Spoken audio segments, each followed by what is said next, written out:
juste devant eux, il y avait une grosse trappe en fer qui descendait vers ce qu'on appellerait aujourd'hui un bunker. À l'intérieur, il n'y avait qu'un mot pour décrire son contenu. L'horreur.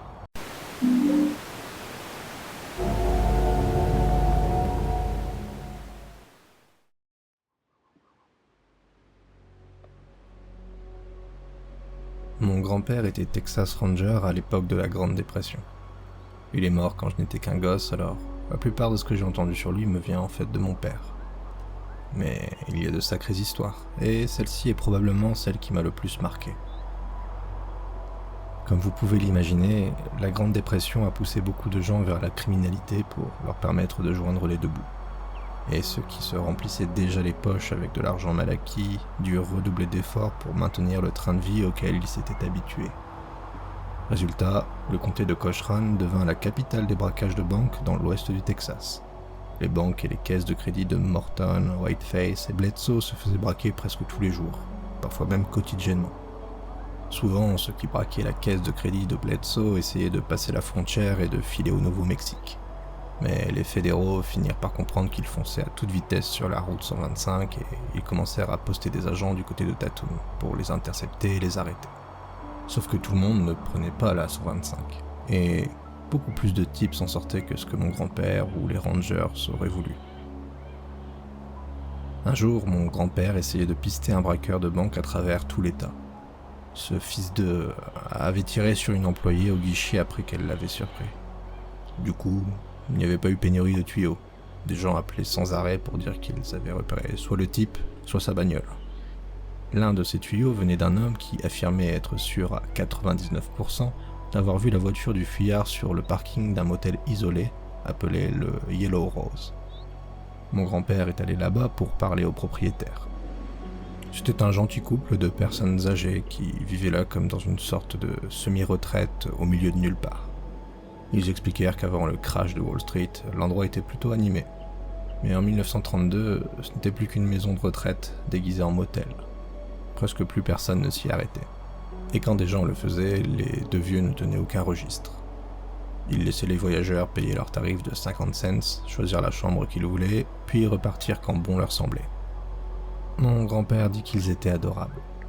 Ils répondirent à toutes ces questions et à celles de son partenaire, les laissèrent visiter l'endroit autant qu'ils voulaient, et leur promirent de les recontacter s'ils se souvenaient de quelque chose. Mais à les écouter, le suspect n'était jamais venu par ici. Et si la voiture avait été vue sur le parking, le type ne s'était de toute façon pas enregistré à l'accueil. Mon grand-père les avait remerciés, leur avait conseillé de commencer à noter les arrivées au cas où ils devraient revenir, et son partenaire et lui repartirent suivre d'autres pistes. Sauf que la trace avait refroidi, et au bout d'un moment, ils durent se concentrer sur d'autres fugitifs. Quelques mois passèrent.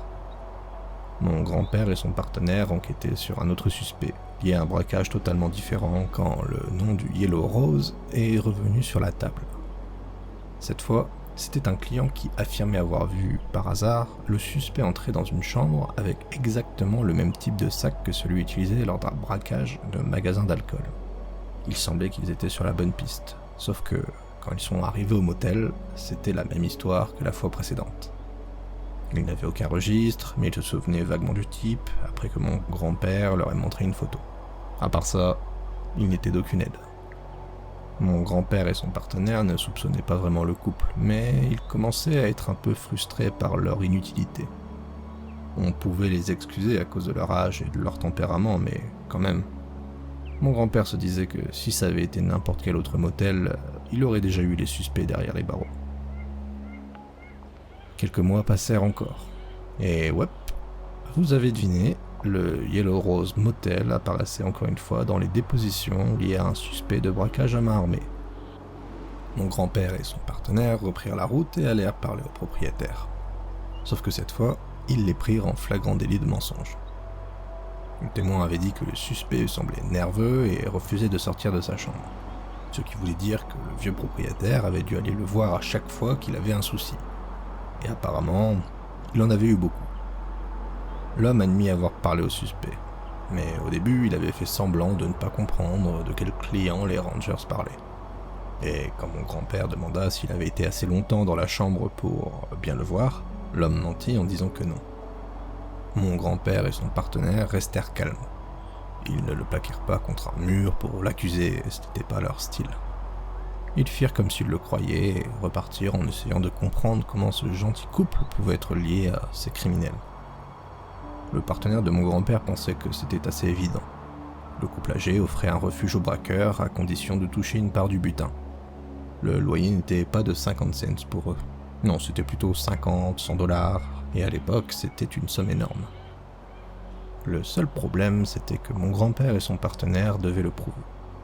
Et vu qu'ils avaient déjà fouillé l'endroit de fond en comble sans rien trouver, ils savaient que ça ne serait pas facile. Ils attendirent des mois avant d'entendre de nouveau parler du Yellow Rose. Et quand ça se produisit, mon grand-père et son partenaire faillirent faire péter le compteur pour aller récupérer cette information à toute berzingue. Le tuyau provenait d'un bandit qu'un autre bureau avait déjà arrêté et mis derrière les barreaux. Il pensait que son complice l'avait trahi, alors il voulait se venger. Il dit à mon grand-père que son partenaire l'avait non seulement abandonné pendant le coup, ce qui avait mené à son arrestation, mais qu'en plus, il l'avait arnaqué de la moitié du fric. Le plan, c'était que si l'un d'eux se faisait prendre et que l'autre s'en sortait avec le butin, celui qui restait libre devait s'assurer que la famille de l'autre serait prise en charge pendant la détention. Sauf que le complice n'avait pas respecté sa part du marché. Alors, le prisonnier était furieux, et il raconta tout à mon grand-père. Leur plan consistait à se rendre dans un endroit appelé le Yellow Rose, qui aidait les criminels à échapper à la loi en échange d'une part du gâteau. Le partenaire de mon grand-père jubilait presque en mode « Je le savais, bon sang, je le savais depuis le début ». Mais une pièce essentielle du puzzle manquait encore.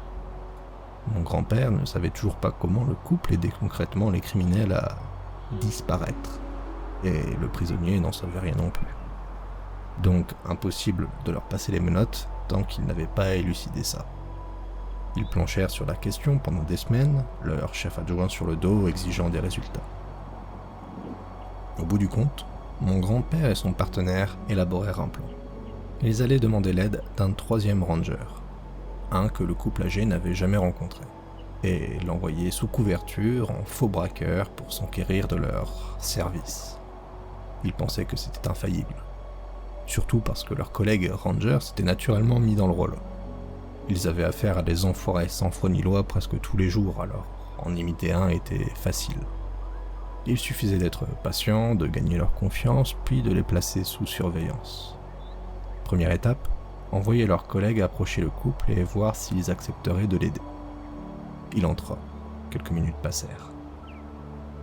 Il ressortit avec une garantie verbale explicite. S'il débarquait avec la loi à ses trousses, et s'il leur donnait quelques centaines de $, il l'aiderait à filer jusqu'au Mexique, là où on ne le retrouverait jamais.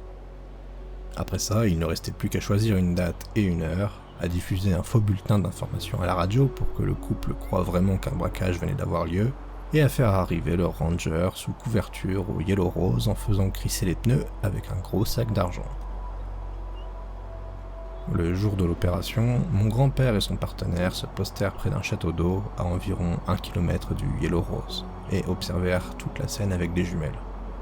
Le faux braqueur déboula à 100 à l'heure, il fonça à l'accueil comme un possédé, hurla que les flics étaient à ses trousses et qu'il avait besoin de se cacher. Le vieux l'aida à planquer la voiture dans le garage derrière, puis ils lui montrèrent leur cachette secrète pour fugitifs recherchés. Mon grand-père et son partenaire les virent emmener leurs collègues hors de vue. Au moment où le couple lui montrerait comment il traitait un fugitif, il devait sortir son arme, ses menottes et les arrêter. Sauf que mon grand-père et son partenaire n'avaient aucune idée de combien de temps ça prendrait.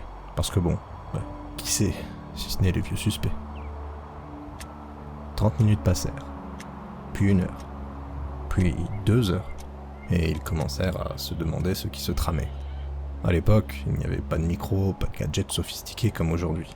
Alors ils n'avaient qu'une chose à faire, attendre, et devenir de plus en plus nerveux. Finalement, ils décidèrent d'y aller eux-mêmes et de fouiller l'endroit de haut en bas une nouvelle fois.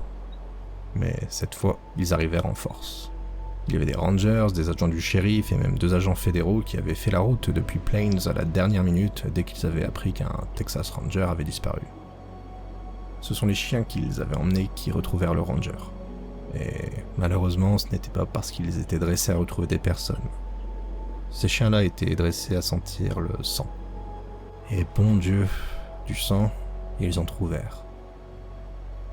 Derrière, près du garage où le vieux planquait les voitures des fugitifs, il y avait une vieille carcasse de camion en panne, là, sur place. Les chiens étaient dessus, ou plutôt ils reniflaient le sol en dessous, puis ils marquèrent l'endroit comme on leur avait appris. Les rangers firent déplacer la vieille carcasse. Ils examinèrent la terre, et ils finirent par trouver ce qu'ils cherchaient. Un tapis ou une sorte de moquette. Ils l'avaient recouvert de terre et de cailloux si bien que, sauf si vous marchiez dessus, il était impossible de deviner que c'était là. Ils tirèrent. Juste devant eux, il y avait une grosse trappe en fer qui descendait vers ce qu'on appellerait aujourd'hui un bunker. À l'intérieur, il n'y avait qu'un mot pour décrire son contenu. L'horreur. Ce bunker était ce qu'on pourrait qualifier d'abattoir. Il y avait une salle de mise à mort avec une bonde au sol et un tuyau pour rincer le sang. Il y avait une salle de traitement où ils s'occupaient des corps. Mais ils ne se contentaient pas de se débarrasser des cadavres pour que personne ne les retrouve. C'était l'inverse en fait. Ils embaumaient et préservaient les corps avec une sorte de vernis spécial pour empêcher la peau de pourrir. Un peu comme le ferait un taxidermiste. Et quand les corps étaient enduits, habillés, cheveux peignés, ils les plaçaient dans une petite pièce, là, ensemble, comme s'ils étaient tous en train de passer du bon temps. Le pire, c'était qu'ils affirmaient ne pas faire ça par plaisir. En tout cas, c'était ce que le couple âgé prétendait. Ils disaient faire ça parce qu'ils avaient de la peine pour les gens qu'ils tuaient. Ils ne les tuaient que parce que les fugitifs étaient de mauvaises personnes. Leurs mots, pas les miens. Et ils disaient qu'ils n'auraient jamais tué le ranger s'ils avaient su qu'il était un gardien de la paix. Mais le ranger avait attendu un peu trop longtemps avant de révéler sa véritable identité. Le vieux l'avait frappé à la tête avec un marteau. Et quand les forces de l'ordre étaient arrivées, il avait déjà presque vidé le corps de son sang avant de le traiter. Ils ne pouvaient pas enterrer les corps sur leur terrain, pas sans trop attirer l'attention, alors, selon eux, ils avaient fait la meilleure chose possible. Ils avaient créé une sorte de mausolée, un endroit où ces sales types pourraient se retrouver dans une pièce agréable avec des livres, un tourne-disque et une table de poker. Je suis sérieux, ils avaient acheté tout ça avec l'argent reçu des braqueurs. Ils disaient que c'était la moindre des choses vu qu'ils les avaient assassinés. Et il n'y avait pas que les 3 types que mon grand-père cherchait. Ils avaient tué 4 autres criminels qu'ils pensaient avoir beaucoup d'argent volé sur eux au moment des faits. Et ils faisaient ça depuis des années. Ça a fait beaucoup de bruit dans le comté de Cochran à l'époque, mais j'imagine que ça n'a jamais été médiatisé au-delà parce qu'il n'y avait pas eu de grands procès à filmer pour les journaux. Le vieux avait fait une crise cardiaque dans sa cellule et la femme était en train de mourir d'un cancer. Elle décéda dans la nuit avant même qu'on ait pu la présenter à un juge. Mon père disait que mon grand-père ne s'était jamais remis d'avoir envoyé son collègue en éclaireur. Il répétait toujours que ça aurait dû être lui, et j'imagine que c'est pour ça qu'il buvait autant. C'est aussi pour ça qu'il est mort quand j'étais enfant. Au final, ce vieux couple eut un rôle énorme dans l'histoire de ma famille. C'est déjà terrible en soi, mais c'est encore pire quand vous vous dites qu'ils se considéraient comme des gens bien.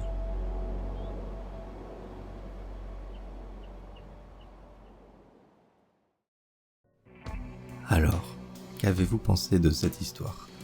Donnez-moi votre avis en commentaire. J'espère que cette vidéo vous aura plu. Si c'est le cas, devenez un très fidèle et abonnez-vous pour ne rater aucun futur épisode. Un grand merci aux contributeurs Tipeee qui soutiennent la chaîne. Leur générosité est énormément appréciée. N'hésitez pas à m'aider vous aussi si vous le pouvez, lien en description. Si vous avez des histoires personnelles à raconter, n'hésitez pas à tester votre plume et m'envoyer par mail vos écrits. De même, s'il y a des histoires particulières que vous aimeriez m'entendre lire, faites-moi en part plus bas. Et je vous dis à bientôt pour d'autres frissons et histoires d'horreur en ma compagnie. Biou.